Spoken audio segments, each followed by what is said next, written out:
हनुमान जी और सुरसा का पुनः मिलन।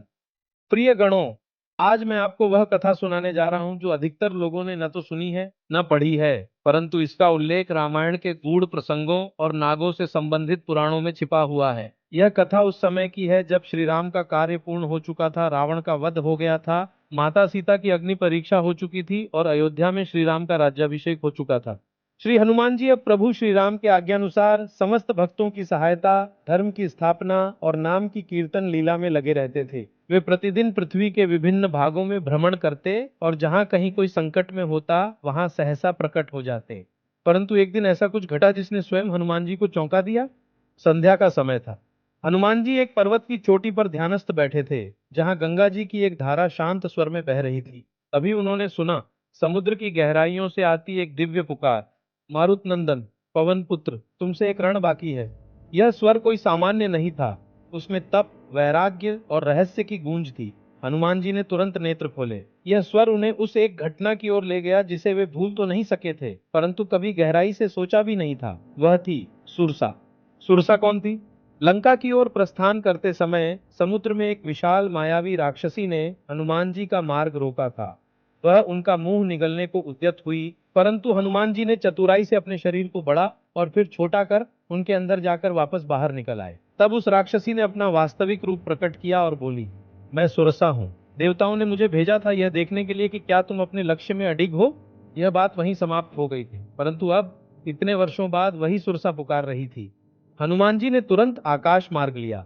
समुद्र का केंद्र जहां प्रकाश भी मुश्किल से पहुंचता है, वहां जाकर वे ठिठक गए। सागर के भीतर एक दिव्य नागलोक प्रकट हो चुका था। वहां सैकड़ों नाग मणियों के प्रकाश में ध्यानस्थ थे और मध्य में थी सुरसा, एक दिव्य नाग माता के रूप में। सुरसा का रहस्य। हनुमान जी ने प्रणाम किया और पूछा, माते, आपने किस रण की बात की? मैंने तो प्रभु श्री राम के आदेश पर आपकी परीक्षा सहर्ष स्वीकार की थी। सुरसा मुस्कुराई।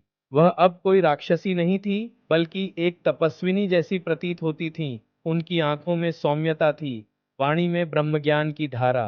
वह बोली, हनुमान, वह परीक्षा तो एक बहाना था। असल में मैं तुम्हारे अंदर छिपी ब्रह्म शक्ति को पहचानना चाहती थी। नागलोक के प्राचीन ग्रंथों में एक भविष्यवाणी है कि जब एक वानर अग्नि स्वरूप होकर समुद्र लांघेगा और माया को चकमा देगा, तभी ब्रह्म ज्ञान का गूढ़ रहस्य प्रकट होगा।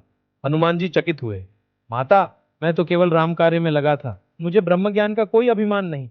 सुरसा ने उत्तर दिया, यही तुम्हारी महानता है। ब्रह्म ज्ञान उसी को मिलता है जो अहं से रहित हो। परंतु अब समय आ गया है कि वह रहस्य तुम जानो, क्योंकि एक नई युगलीला प्रारंभ होने वाली है।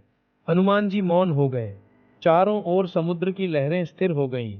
तभी सुरसा ने एक दिव्य प्रकाशमयी मणि उनके समक्ष रख दी और कहा, इस मणि में छिपा है वह दृश्य जो केवल त्रिकालदर्शी ही देख सकते हैं। देखो हनुमान, देखो अपने पूर्व जन्म का एक सत्य। पूर्व जन्म का दर्शन। हनुमान जी ने जैसे ही मणि को देखा, उनके नेत्र बंद हो गए और एक अलौकिक दृश्य प्रकट हुआ।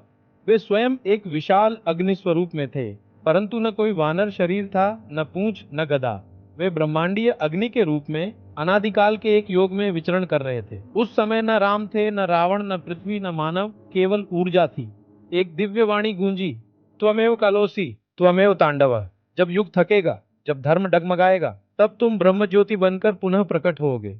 तभी एक तेजस्वी नागकन्या उस ब्रह्म रूप के समक्ष नम्र होकर खड़ी हुई। वही थी सुरसा। उसने व्रत लिया था कि वह उस अग्नि रूप को एक दिन पहचान कर उसके सामने ज्ञान का सागर खोल देगी।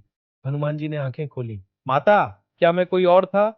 सुरसा बोली, तुम वही हो जो हर युग में धर्म के लिए जन्म लेते हो। त्रेता में तुम राम के सेवक बनकर आए, द्वापर में भीष्म की छाया में स्थित रहे और कलयुग में भक्तों की रक्षा के लिए अजर अमर हो। यह ब्रह्मरूप तुम्हारा मूल है। ब्रह्म ज्ञान का उद्घाटन। इसके बाद सुरसा ने उन्हें एक अत्यंत गूढ़ मंत्र दिया, जिसे नागेश्वर रहस्य कहा जाता है। यह मंत्र केवल दो जीवों को ज्ञात था, स्वयं शेषनाग और सुरसा। यह मंत्र ब्रह्मा द्वारा रचित था और इसे बोलते ही कोई भी जीव मृत्यु और जन्म के रहस्य को पार कर सकता था। हनुमान जी ने उस मंत्र को आत्मसात किया, परंतु तभी उन्होंने एक विनती की, माता, यह ज्ञान तो अमोघ है, परंतु क्या मैं इसे अपने भीतर ही रखूं? क्या इसका उपयोग करूं?